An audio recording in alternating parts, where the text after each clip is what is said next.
I've got two verses for you. Revelations 3:20. Behold, I stand at the door and knock. If any man hear my voice and open the door, I will come in to him and will sup with him and him with me. Revelations 3:20. This verse is part of a larger passage where Jesus is speaking to the church of Laodicea. It emphasizes Jesus' desire to fellowship with believers who open their hearts to him. Romans 3:23 is also frequently cited, stating, "For all have sinned and fall short of the glory of God." Romans 3:23.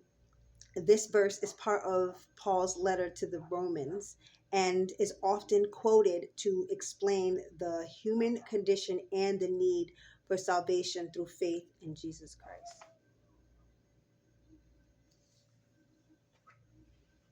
Ooh.